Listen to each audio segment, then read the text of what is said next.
Pues muy bien, tengan ustedes una buena tarde, día, noche, dependiendo de la hora a la que estén viendo estas imágenes. Y pues quiero hacer una reflexión para justamente tener elementos dentro del contexto del mes de junio del año del 2024, cuando ya han pasado las elecciones, cuando ya ha pasado también un poquito el ánimo o desánimo que diversas personas me han ido manifestando, y las mismas que yo tengo con los resultados electorales. Trataré de ser lo más neutral posible en este plano. Pero sí quiero hacer alguna reflexión con base, por ejemplo, a lo que los resultados ya más analizados con un poquito más de calma y ya con una buena cantidad de los números claros y fijos, pues nos permite saber que si bien no es un zapato absoluto, sí, para las personas que están escuchando, viendo de fuera esto, zapato es un término que se utiliza cuando uno está jugando este juego de mesa, que es el dominó, en el que al momento de ir haciendo el conteo, las parejas que se están enfrentando, cuando una le gana de una manera aplastante y absoluta y deja en cero al otro, se dice que fue zapato. Es decir, cuando arrasaste y ganaste todos los puntos posibles, ¿no? En el caso de las elecciones, en el caso del resultado dado por el PREP del año 2024, las alcaldías ganadas por partido o coalición el 2 de junio de este año, de las 16 alcaldías de la Ciudad de México, marcaban un triunfo de la coalición de Morena con el Partido del Trabajo y el Partido Verde, ganando 10 delegaciones delegaciones costumbre, de como se le decía antes. En este caso, pues de las alcaldías, 5 ganadas por la coalición del PAN, el PRI y el PRD, y en el caso de Morena sola, ganando una de ellas literalmente. En este caso, las elecciones anteriores literalmente había quedado la mitad del lado de la oposición, que implica que ahora se reduce la oposición nada más a 5, pues le tumbaron prácticamente una tercera parte de las delegaciones que ya se tenían, y ahora pues cayeron del lado del partido dominante oficial. Y en el caso de los estados por partido o coalición que fueron electos el 2 de junio del 2024, el número de los estados implica que ubiquemos que Morena tiene 23, el PAN llevaba 4, el PRI tenía 2, Movimiento Ciudadano 2, y en el caso del Partido Verde nada más 1, ¿no? Y cuando uno revisa las imágenes del mapa electoral, pues uno se termina encontrando que ya prácticamente toda la zona del este y el oeste y la parte del centro y el sur son totalmente dominados por Morena. La excepción está dada en el caso del occidente, donde Jalisco mantiene en este caso su línea con la gubernatura del Movimiento Ciudadano, y son las partes centrales del norte y del centro, en el caso de Guanajuato, que mantienen todavía su dominio los partidos de oposición. Esto es ya prácticamente un hecho, nada más falta la confirmación definitiva. Pero lo que fue muy notorio es que había mucha gente que tenía la esperanza de que la candidata de oposición ganara la elección, en el caso de Xochitl Gálvez. Había gente que estaba segura que la ciudad se iba a perder, en el caso de Morena y o su coalición, que iba a ganar Taboada. Y el resultado fue que en los días subsecuentes, y a mí me tocó verlo con alumnos y alumnas, sobre todo yo dando clase a gente ya de mayoría de edad, de más de 50 años de edad, en donde había gente muy desangelada, muy molesta, muy sacada de onda, y algunas de ellas pues inclusive ya pensando que esto ya literalmente se convierte en Venezuela, ¿no? Y algunas personas inclusive, fueron varias de distintos ámbitos, que me enteré que andaban diciendo que no, que esto ya va a ser Venezuela y que ellos van a buscar la manera de cambiarse de país, sin tener mucha noción de lo que esto implica o esto significa. No es nada más agarro y me mudo de casa, es mucho más complicado de lo que parece, y como que mudarse a Estados Unidos no es precisamente el mejor momento para hacerlo. Entonces hay mucha gente que solo reacciona y dice y repite cosas que parecen como lógicas, pero ya una vez que las piensan se da cuenta que es un poquito más complicado de lo que parece. Algunos de los memes de los mesurados Llegaron a decir, por ejemplo, en una pequeña página de parodia que se llama el Times, así como suena literalmente, en este caso es de Instagram, que nos dice, hagamos números, adultos mayores 11 millones, becas del bienestar 10.3 millones, jóvenes construyendo el futuro 2.6 millones, sindicatos 5 millones, empleados del gobierno 1.6 millones, que da un total de 30.5 millones. Y hacer la comparativa, votos para Morena 33.2 millones, que te induciría a decir, pues bueno, creo que es comprensible por qué se ha dado esta situación, ¿no? Algunos de los memes que ahí circulaban con un tanto de dejo de amargura, donde se dice, el bosque seguía muriendo y los árboles seguían botando por el hacha.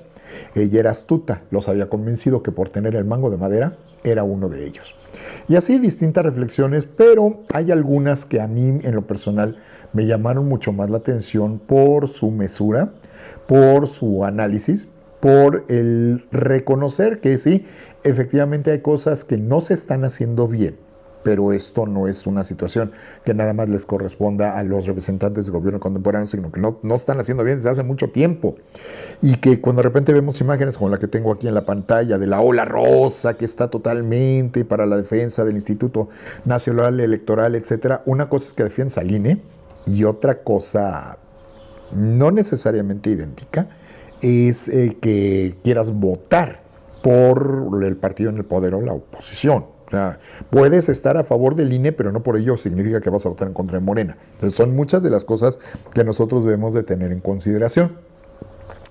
En este caso, una querida alumna, ya de las adultas, de las que toman conmigo clases en la Universidad de Anáhuac, ella me compartió el texto de un amigo de su hija, este chavo ya como profesional trabajando para el Instituto Nacional Electoral. Y él escribió una serie de reflexiones bien interesantes de este día 3 de junio, en donde dice, ayer fue el resultado electoral más grande en la historia del país. Acuérdense, aquí también quiero dar el matiz que corresponde desde la perspectiva de un historiador. Cada vez que vienen las elecciones se repite este planteamiento que es el proceso electoral más grande en la historia del país. Esto no es de ahorita, y esto es de cada 6 años, sobre todo de las elecciones de 1982 y 1988 en adelante. Les digo porque además a mí me ha tocado ya, como maestro de la universidad, llegar a escuchar los comentarios de los chavitos que están empezando a tomar conciencia. Es que es el momento más importante. Qué bueno que tengas conciencia, pero toma en cuenta que en 6 años van a decir exactamente lo mismo. Y tú vas a decir que no es cierto, que tu momento fue el más importante. Por eso no podemos ni debemos perder conciencia histórica. Entonces, esta reflexión es interesante porque, reitero, nos dice lo siguiente. Reflexiones 3 de junio.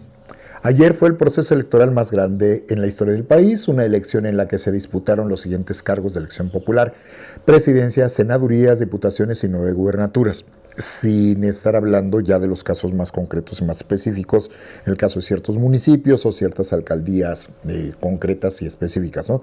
Entonces se va a llegar a dar el caso que en algunos lugares pues te van a entregar 5 actas, ¿no? Para votar para presidente, para senador, para diputado, para gobernador o alcaldes locales. Entonces, este ya era un punto bien interesante considerar cuando tú ves que las campañas te insisten, vota todo Morena, ¿no? O vota todo oposición de Morena. Es la forma más sencilla, pero también más ignorante de aplicar la democracia. Porque debe de haber una serie de análisis críticos para poder hacer los contrapesos de poder. Y luego nos quejamos de que hay un partido dominante, ¿no? O sea, ahí es donde nos damos cuenta que todavía nos falta muchas cosas por madurar. Este joven continúa en este caso diciéndonos: con base en mi experiencia y lo que he escuchado y visto en redes, daré un par de conclusiones personales a los resultados del día de ayer. En primer lugar, festejar que en cada proceso participan más personas. Si bien no se alcanzó el porcentaje de participación ciudadana que se obtuvo en 2018, ese ya es un número bien importante, 63.4%, en términos cuantitativos, más personas decidieron salir, hacer filas larguísimas bajo los rayos del sol y ejercer su derecho al sufragio. En cuanto a los resultados, comenzaré por decir que no hubo fraude electoral. Muchas personas están hablando de una posible trampa, pero puedo decirles que no fue el caso. Hubo elementos de sospecha, eso siempre los va a haber. Lentitud del PREP, prórrogas solicitadas por la consejera presidenta del INE, posible ciberataque al Instituto Electoral de la Ciudad de México.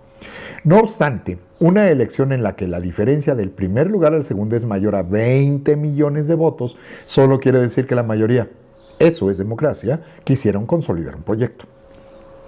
Es parte de lo que tenemos que entender. Lo mismo que en el fútbol, yo le puedo ir a un equipo y me puede enojar que gane el otro, pero si le ganó de manera clara y contundente, no tengo por qué enojarme. ¿Sí? Eso es parte de madurez y capacidad de análisis. Lo anterior no quiere decir que el INE atraviese un buen momento. Hay nepotismo y corrupción. La mala organización y pérdida de confianza se debe a un mal manejo administrativo, ya que las personas que realmente valen la pena no tienen incentivos para quedarse. Al contrario, buscan salir por mejores oportunidades en lo privado. Ahora bien, creo que muchas personas tuvimos una falsa ilusión y optimismo al creer que iba a ser una elección cerrada. Esto solo quiere decir una cosa: tenemos que abrir los ojos y salir de nuestra burbuja. El hecho que las 500 personas que tienes en Instagram y que las y los amigos con los que hablas de política compartan tu ideología, no quiere decir que sea una realidad en el país. Hablando desde mi experiencia, graduado del ITAM, funcionario del INE por más de 8 años y en una clase con privilegios socioeconómicos, mi círculo social no representa los intereses ni la calidad de vida de más del 98% de la población. Es un motivo que deberá concientizar a las personas para comenzar un cambio en la responsabilidad social de abolir el clasismo, reducir la polarización y que todas las personas mexicanas se sientan identificadas en un mismo país. Y no lo que sabemos que algunas personas tratan de usufructuar para fortalecer su propio beneficio. También quiero enfatizar en la importancia de participar no solo una vez cada 6 años en la vida política del país. La ciudadanía tiene la obligación de exigir más de las personas que nos representan, la obligación de elevar nuestras expectativas y la obligación de esperar más de los actores políticos del país. Por un lado, aquellas personas que votaron por la permanencia de la 4T no pueden conformarse con lo mínimo y deben acompañar el proyecto para que en realidad se consiga el cambio que se ha prometido desde la Revolución Mexicana. No son los de ahorita. Tiene más de 100 años y los que están en el poder en este momento son consecuencia de los últimos 100 años y reto a que alguien me diga lo contrario, porque yo me dedico a esto. Yo soy historiador, aquí no está hablando este chavito, aquí el que está hablando soy yo, y coincido plenamente en lo que este jovencito está planteando. Reitero, esto significa reducir la polarización y dar más oportunidades a los que menos tienen sin que se confunda un gobierno de asistencialismo y mediocridad, no es lo mismo. Por otro lado, la autodenominada oposición tiene que consolidar un proyecto. El PRI, el PAN y el hoy casi oxiso PRD no son las únicas formas de participación política. Tenemos, se incluye este jovencito, que a partir de hoy 3 de junio trabajar conjuntamente y elegir personas capaces que sí nos representen y que en 2030 puedan competir por nosotros, porque en esta elección nos humillaron. Cabe aclarar que Movimiento Ciudadano es igual o peor que las demás calañas de partidos políticos que solo buscan un hueso y dividen a la nación. Y aquí habría que recordar un pequeño detalle. Ahorita como menciona el prácticamente muerto PRD, él de hecho dice el oxiso PRD, no está completamente muerto, se que haya desaparecido por completo, ya puede tener a lo mejor 2 o 3 representantes, pero pues ahí está. En algunos estados sí va a perder el registro. El PRI está en riesgo en algunos estados de perder el registro, pero eso no significa que ya desapareció. Yo me acuerdo cuando las elecciones del año 2000, tenía una alumna, pues, daba clase a gente de relaciones internacionales, y ella estaba como muy echada para adelante porque había ganado la presidencia de Vicente Fox. Y ella, enojada, empoderada como ella se creía, pobrecita. La virtud que tiene la juventud de pensar que siempre ellos van a salir adelante en lo que ellos quieren. Y ella decía, el PRI ya está muerto, el PRI ya desapareció, ya cambió ahora sí el país. Y vean, Y la otra que también tenemos que recordar es que la gran mayoría de muchos de los políticos que más experiencia tienen de Morena, ¿de dónde creen que salieron? ¿De qué partido vienen? Y de ese partido, que es el PRD, para los que están más jóvenes y no lo entienden, ¿de dónde creen que salió la mayoría de la gente del PRD? Del PRI, incluido el señor presidente. Andrés Manuel López Obrador su carrera la inició en el PRI. Y esto históricamente se puede comprobar de la manera más simple y más sencilla, revisando los dictámenes históricos. Luego viene el rompimiento, cuando él se va a las filas de lo que luego se convirtió en el PRD. Y después, ante las diferencias con esta gente, se termina pasando para otro lado, ¿no? Entonces, hay que considerar que mucha de la gente de la clase política, mi esposa siempre lo ha dicho, como analista política, como especialista en marketing político, en relaciones públicas, y en el caso de la gobernanza, la comunicación política y la comunicación social, clase política solo hay una, de distintos colores, pero las personas son las mismas. Y revisen las listas, aquellos que quieren mantener su ignorancia. Participar, además, cuando estamos hablando de estos intentos de cambio, implica ir a marchas con las que compartes intereses sin que partidos quieran apropiarse de ellas, como fue el caso de la Marea Rosa. Alzar la voz en redes sociales, sacar el tema incómodo en las comidas familiares, aprender a escuchar y dialogar con gente necia. Hay muchas cosas que podemos hacer. El chiste es la consistencia y coherencia en nuestras acciones. Otro tema importante tiene que ver tanto con el resultado de la elección y el rotundo fracaso de la oposición, la deuda histórica que tiene la derecha con la ciudadanía. Yo no entiendo cómo el odio por el PRI y por el PAN, que en su momento fallaron al país, es mayor que la inseguridad que vivimos. Cabe resaltar que fue el proceso electoral y jornada más violenta de nuestra historia. La crisis en el sector médico, desde la pandemia y su mal manejo hasta el desabasto de medicina, y los innumerables casos de corrupción no fueron suficientes para cambiar la tendencia e intención de voto.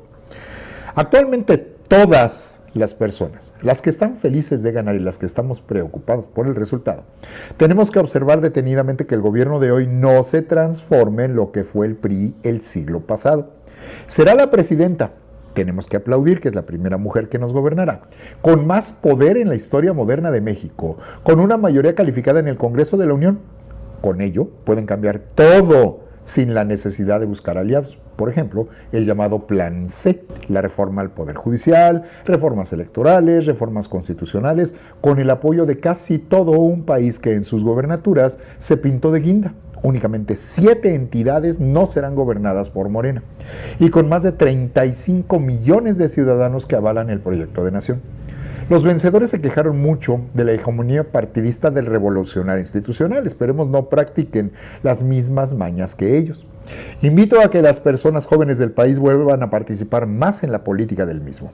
Cada vez nos quedamos con personas menos capaces y puro vividor que nos representa. Urge tener un proyecto a futuro porque México lo merece y nosotros también. Por último, quiero dejarle un fuerte mensaje a todas las personas que no votaron. Un día cada 6 años debe ser igual de importante que su viaje. Un día de cada 2190 debería ser motivo para poner pausa a todo y cumplir como ciudadano. Un día de hacer filas, de ponerse bajo el sol y votar no debe tener excusas. Las personas que decidieron viajar sin seguir los protocolos del INE para emitir voto desde el extranjero y se quejaron por no tener boletas, no puede quejarse de los resultados. Las personas que viven en el extranjero y no pudieron votar no tienen, al menos para mí, en el caso de lo que dice este joven, voz para criticar la situación actual del país, y las personas que no votaron por flojera no merecen ni siquiera una opinión de mi parte. Cierra este joven diciendo: a los que votaron como yo y perdimos, ni modo. La vida sigue y tendremos nuevas oportunidades. Que la tinta en el dedo sea motivo de orgullo.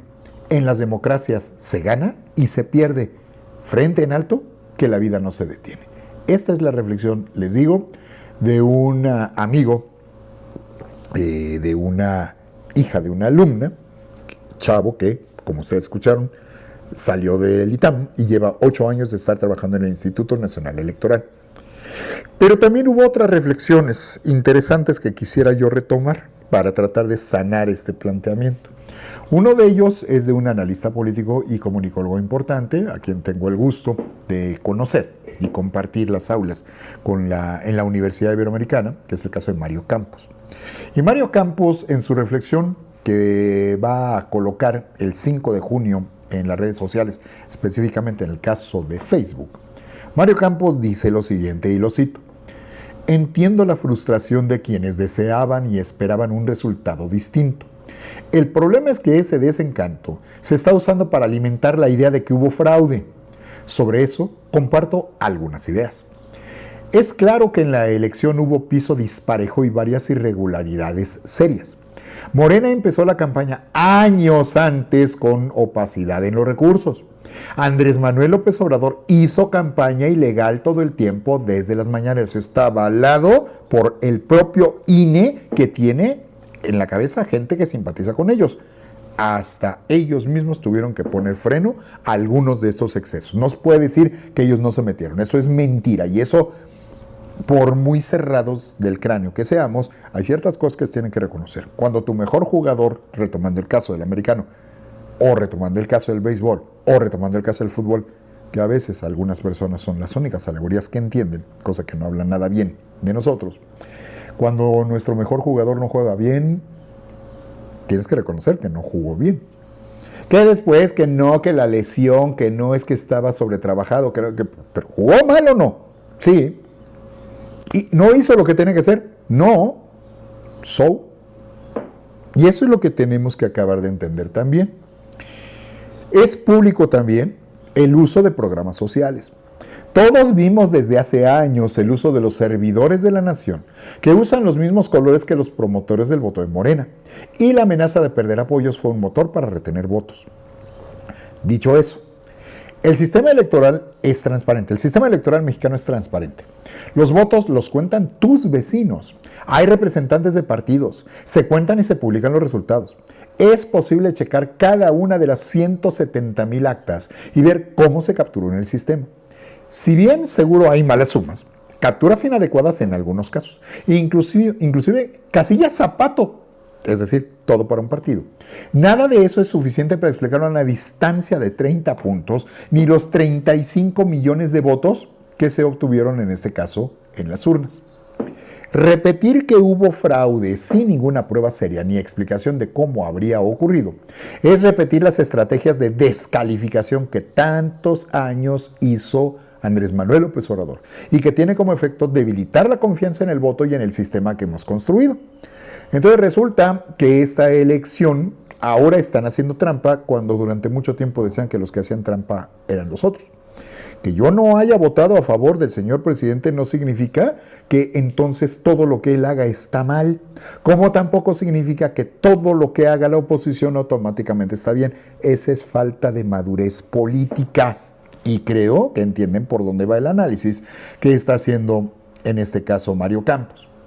Es importante señalar las inequidades, la violencia, etcétera, pero es más importante para quienes perdieron entender los aciertos de unos y los errores de otros, para aprender del proceso y poder plantear los pasos siguientes para los tiempos que vienen. Esto en el caso de la reflexión de Mario Campos, que algunos coincidirán, algunos otros no. El chiste es que dejes de pensar con la cabeza caliente y que tú pienses sobre tu papel y, como decía alguna alumna, es que yo hice todo lo que tenía que hacer, es que yo fui a las marchas, es que yo me vestí de rosa. Evidentemente no fue suficiente. Creo que es lo que más duele. Y te das cuenta que si vas a querer que las cosas cambien, tienes que hacer algo más que simple y sencillamente ir a votar o irte a manifestar. Yo recuerdo en el caso es una película en donde Meryl Streep ganó su último Oscar a Mejor Actriz Principal, en el caso de La Dama de Hierro. Y en esta película ella está muy inconforme, es una ama de casa. Es una ama de casa común y corriente, pero que decide incorporarse al Partido Conservador, porque ella quiere tener una participación mayor. Pero después se da cuenta que eso tampoco es suficiente, que no están haciendo lo suficiente sus propios líderes, y un día, cansada y harta de cómo están mal funcionando las cosas, toma la decisión, muy criticada por su propio esposo y por sus propios hijos, de que si voy a querer que el partido cambie, voy a tener que meterme en algo más. Y decide postularse para convertirse en líder del partido. Y más adelante se va a convertir en una de sus frases de poder. Si quieres cambiar el partido, lidéralo. Si quieres cambiar la política, lidérala. Si quieres cambiar el país, lidéralo. No todos tenemos esa capacidad, pero sí conocemos a más gente que juntos, así lo hizo Morena. Y así tomaron el poder. Y así tienen esta conjunción que les permitirá incluso, pues hasta la posibilidad de convocar un nuevo constituyente. Y ese es otro punto bien importante, porque durante mucho tiempo, y aquí apelo a la memoria de muchos de ustedes, ¿cuántas veces nosotros mismos dijimos en los regímenes del PAN, en los regímenes del PRD a nivel local, en los regímenes estatales, en los regímenes del PRI, es que ya hace falta un cambio? Es que ya tenemos que modernizar la Constitución. Hay una conferencia cuando se cumplieron los 100 años, en el año 2017, donde invitaron a un constitucionalista muy destacado, en el caso de don Miguel, el doctor Miguel Carbonell, donde dice: es constante que me hagan la pregunta, ¿no sería necesario hacer una nueva Constitución? Y mencionar que se puede dar continuidad a algo, pero invistiéndolo de una faja, una cobertura que parezca que es nueva. Y explica, está la conferencia que dio en Tamaulipas el año 2017, respecto a lo que fue el tránsito de la Constitución de 1857 a la de 2017, que estrictamente hablando, la siguiente legislatura retoma el número de la última legislatura anterior, para que nos demos una idea. Y el nombre, aunque si tú le preguntas a él personalmente, te lo va a decir: para mí es una nueva Constitución. ¿Por qué? Porque fue elaborada por un Congreso Constituyente, aunque el nombre oficial sea la Constitución Política de los Estados Unidos Mexicanos, que adiciona a la Constitución de la República Mexicana del año de 1857, y muchas son adecuaciones. Y la esencia se mantiene, es el mismo régimen, es el mismo modelo, es el mismo sistema liberal, etcétera, ¿no? Pero el texto que a mí más me llamó la atención es el de una exalumna muy querida. Ella estudiaba ciencias religiosas. Cuando yo la conocí, le di a un grupo de ciencias religiosas, y ella en aquel entonces era una monja profesa. Y ella empezó a tener una serie de dudas en lo personal y en la cuestión de la vocación. Y estas dudas, además por lo que estudiamos en la materia misma le ayudó a hacer otra serie de reflexiones, porque era el análisis de la historia como tal. Entonces, en ese sentido, ella, que se llama Guadalupe Salinas, y que nos seguimos en las redes sociodigitales, ella tomó la decisión de no continuar ya como monja profesa. Pero esto no significara que no tuviera una vocación de ayudar a los demás, y ella continuó haciéndolo por fuera. Se convierte en terapeuta, encuentra que su vocación también implica la búsqueda de una pareja. O sea, no cayó en la parte más fácil, que es simular que es monja y tiene su novio a escondidas, o tiene relaciones no respetando el voto de castidad. Ella tomó la decisión: yo no sigo, y con permiso, pero yo voy a seguir ayudando a la gente. Y me dio mucho orgullo, porque ella me lo agradeció personalmente. Sí fue un poquito difícil al momento que me dice: decidí dejar los hábitos, y en parte fue por mucho de lo que tú nos ayudaste a reflexionar, y desde que dices: híjole, es una palomita para ella, pero va a ser un puntito menos para conmigo, con Diosito, ¿no? Te quité a una monja. Yo más bien creo que le abrí los ojos a una persona que se dio cuenta que su vocación iba errada, y que la enderezó para el mejor servicio de Dios, ¿sí? Aquí va a depender de si yo soy un fanático. Claro, sacaste una monjita del orden. A ver, no, espérate tantito, pues es mejor persona que lo que era antes, y lo más importante, decidió que no quería ser hipócrita, ¿sí? Y yo creo que si lo analizamos con criterio, Diosito, que también quiero suponer, tiene criterio, toma esto en consideración, sobre todo cuando vas a seguir ayudando a mucha más gente de una manera mucho más reconocida y generosa. Y en este caso, Lupita compartió, no la compartió conmigo, la compartió en su red social, en el caso del Face, una reflexión que me gustó mucho, mucho, porque implica esto que estamos diciendo de lo que tenemos que pensar, sobre todo cuando creemos que todo el mundo piensa como nosotros. Y ese es otro fenómeno bien interesante de analizar, que ya se lo hemos explicado a amigos, a conocidos, a familiares, a alumnos, ¿no?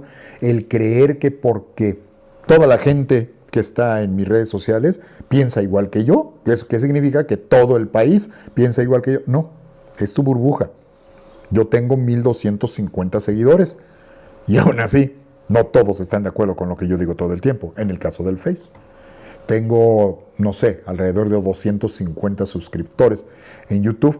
Eso no significa que todos vean mis posteos, que todos estén de acuerdo con lo que yo manifiesto, con lo que yo digo, ¿no? Muy torpe sería de mi parte pensar que todos piensan igual que yo. Aunque hay muchas cosas que de repente sí veo que coinciden, pero también noto que hay algunas que a lo mejor no me caen muy bien, que digamos, pero tengo que conceder que no me gusta lo que se dice, pero tonto sería yo si me cerrara a que él está mal y lo bloqueo y no le vuelvo a hablar. No, ¿sí? Lupita hace su reflexión ya desde la perspectiva del desarrollo humano, ya no nada más de la pura cuestión electoral, para dar también un poquito de guía y orientación a aquellas personas que están muy desanimadas, están muy desangeladas. Y dice: no sé cuál haya sido tu opción al votar el día de ayer, si la candidata ganó o perdió.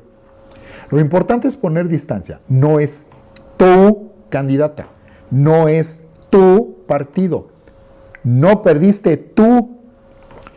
El modelo de semiología de la vida cotidiana dice que poner distancia crítica es ver un hecho en sí y no en mí. Lo que desgraciadamente a muchos de mis alumnos, exalumnos y conocidos les pasa, ¿no? ¿Yo qué hice mal? Tú hiciste lo que te tenías que hacer. Que no seas mayoría, esa no es tu responsabilidad. Tú hiciste lo que tú tenías que hacer. Ganó una candidata, un partido, y tú has ganado algún aprendizaje ante esta experiencia, si quieres. Comprende, acepta, recoge el aprendizaje, agradece lo que aprendiste y cierra el ciclo, sin emociones negativas. Y ahora usa tu creatividad en cómo será tu crecimiento personal para los siguientes 6 años. Pase lo que pase. ¿Cómo crearás paz interna? Pase lo que pase. ¿Cómo seguirás conociéndote y creciendo en el desarrollo de tu conciencia? No es aceptación resignada, sino aceptación resiliente, activa. Hay muchas actitudes ante un hecho. Es a lo que me refiero. Saludos. Y de esta manera ella, Lupita, cierra su reflexión, tratando de decirnos: reflexiona sobre lo que hiciste, date cuenta del contexto y tú piensa que hiciste la parte que te correspondía. Pero como dijo Margaret Thatcher, si no es suficiente que yo esté inscrita al partido y quiero cambiar el partido, pues voy a tener que liderarlo y voy a tener que hacer algo más. Si de veras nosotros queremos hacer algo más, tenemos 3 años para un primer ensayo, cuando vengan las siguientes elecciones, en ese caso, de renovación de diputados y alcaldes. Y en algunos casos, elección de gobierno estatal me refiero, para comenzar a darnos cuenta por dónde va a ir el asunto para los otros 3 años. Y entender que no es nada más el día de la elección. ¿Qué haces en tu vida cotidiana? ¿Qué haces en la escuela? ¿Qué haces en tu chamba? Estaba revisando, por alguna razón, en las recomendaciones que me están saliendo en el Face, estaba revisando que se están haciendo estas reflexiones con base en lo que representó el caso de los cachirules.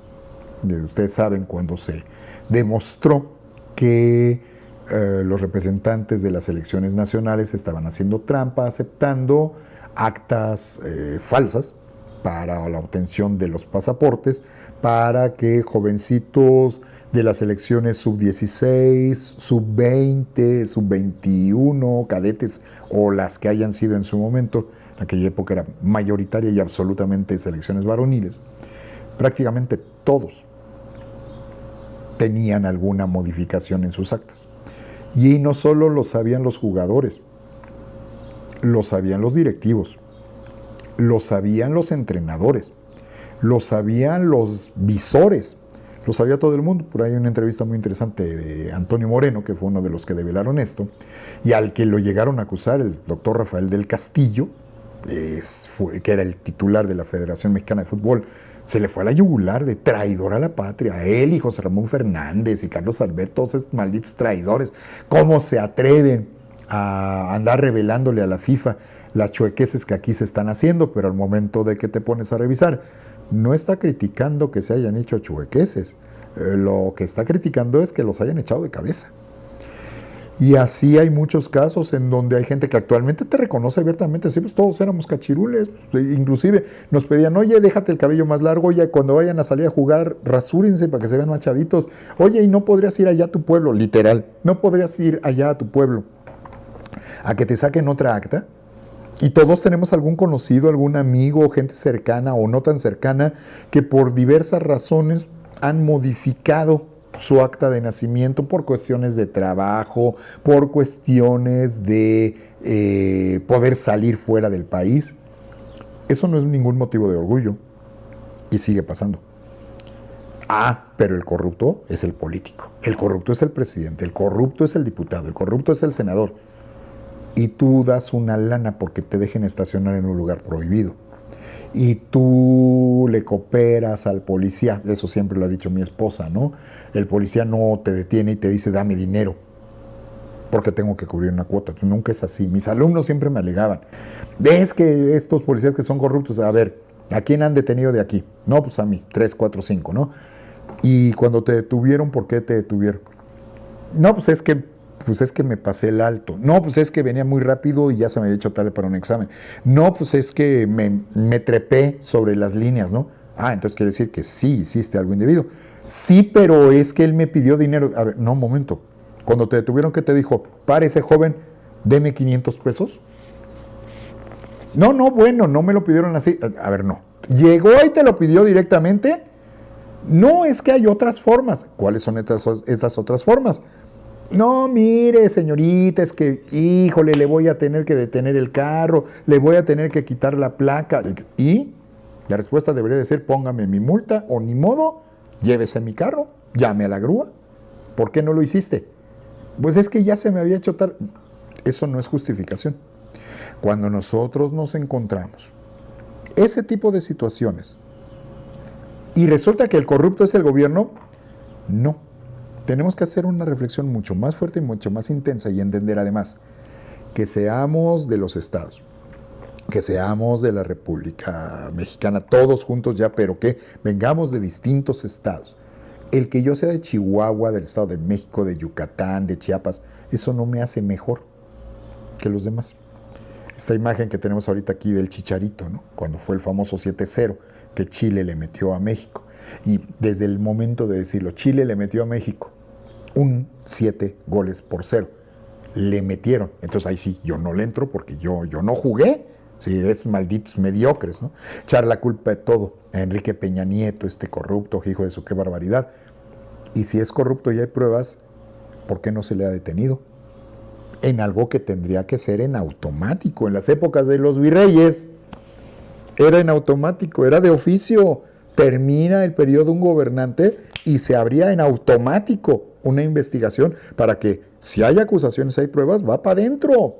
Eso fue lo que en su momento personajes como José Vasconcelos querían volver a retomar de la época virreinal, pero para nosotros la época virreinal es la época en donde malditos conquistadores nos aplastaron, con esta visión cuadrada, cero analítica de lo que es nuestra propia historia. Y mientras sigamos creyendo que la historia es para venerar a los grandes héroes, y sigamos diciendo una serie de barrabasadas, acríticas por completo de nuestra historia, ningún gobernante nos va a estar diciendo la verdad si repite exactamente la misma versión de la misma historia de los que él o ellos tanto critican. Esa es la misión que nosotros tenemos. Y si de veras queremos que las cosas cambien, no es suficiente. Organiza un movimiento. Hay que tomar en consideración ahorita, hay un problema muy grave, es lo que se analiza a nivel marketing político. Si hay algo que está totalmente desacreditado son los partidos políticos. Entonces el hecho de decir vamos a fundar un nuevo partido, pues de hecho estrictamente hablando Morena no es un partido, es un movimiento. Movimiento de Regeneración Nacional es lo que significa.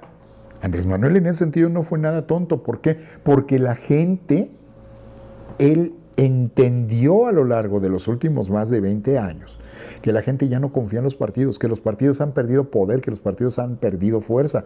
Y por eso fíjense cómo de estos últimos partidos que han aparecido en los últimos 20 años, 15 años, eso incluye a Morena, Movimiento Ciudadano y algunos otros, con el partido turquesa que no, con Nueva Alianza, oficialmente Nueva Alianza, no partido Nueva Alianza, oficialmente Movimiento Ciudadano, no partido Movimiento Ciudadano, oficialmente Morena, no partido Morena.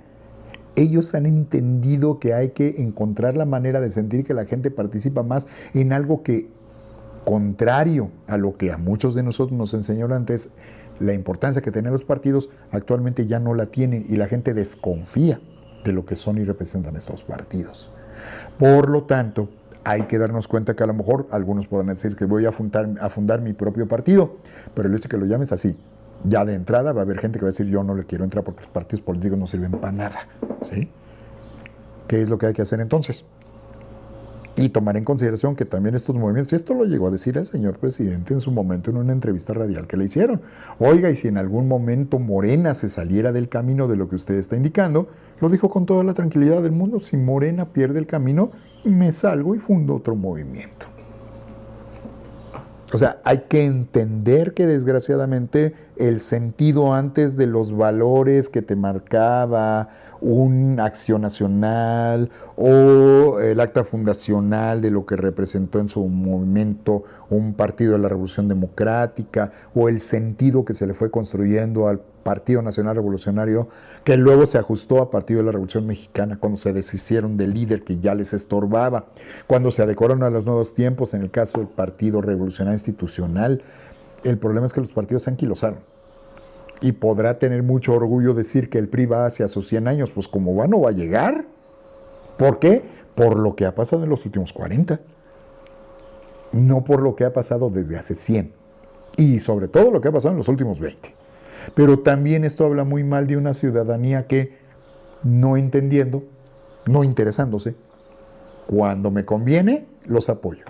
Cuando no me conviene, me voy. Así, en ese sentido, nosotros tenemos una persona muy cercana que trabajó con nosotros en casa durante cierto tiempo. Por otras razones, ella decidió que no quería seguir trabajando, la vida no le fue muy agradable en esa línea.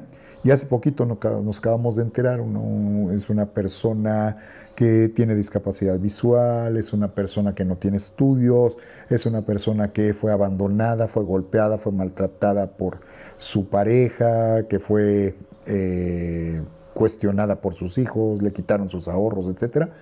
Y ahorita le está yendo muy bien. ¿Por qué? No tiene trabajo. Eso no es problema. Cobra trabajo como mujer desempleada, cobra trabajo como cuidadora, porque es cuidadora de sus nietos, y cobra, ahora sí que como mujer empoderada. ¿Para qué trabajo? Si cada mes estoy recibiendo 3 financiamientos que me permiten recibir mis 12,000 pesitos sin trabajar. Eso no los ganaba ni trabajando haciendo la limpieza en ningún lugar.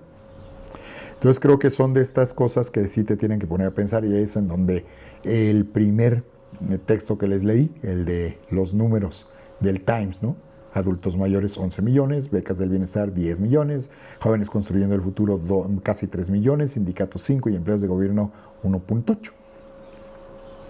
Así, si lo vemos de esa manera, por ejemplo, lo que dejo de ganar si no se me abre algún grupo, o porque algunas alumnas de las que les doy clases particulares decidieron que ya no quieren porque la situación va a ponerse dura y deciden que mejor voy a ahorrar ese dinero en lugar de gastármelo en una clase que es más importante, pues conservar mi economía, ¿no? 2 alumnas ya dijeron que ya no van a continuar tomando mis cursos. Eso evidentemente a mí también me pega, pero si me pongo a pensarlo, en 3 años, me hago los trámites suficientes, en 3 años ya me lo compensaron.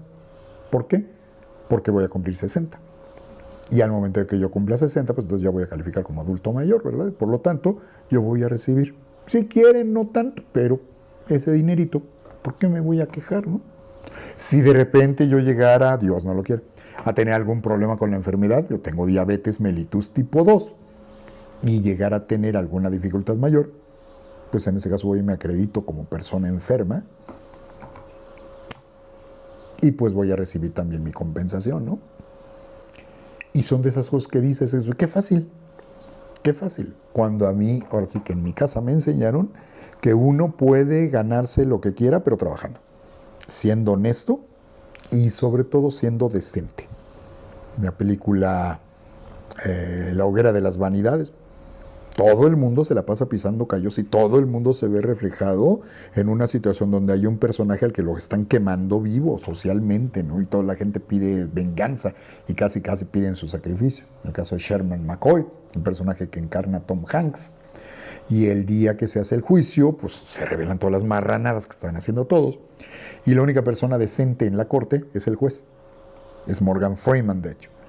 Y él se echa un discurso bien importante al final, donde dice, aquí los abogados, los empresarios, los mediáticos, los religiosos, todos están jalando agua para su molino.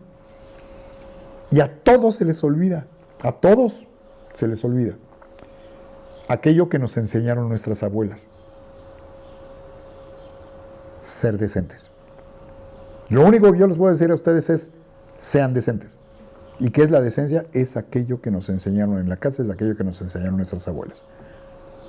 Y creo que se dan cuenta que una peculiaridad que suele tener el comportamiento de muchos políticos y mucha gente más, no solo los políticos, en tiempo contemporáneo, es que hemos dejado de lado la aplicación de la decencia.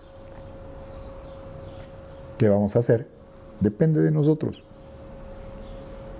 Depende completamente de nosotros.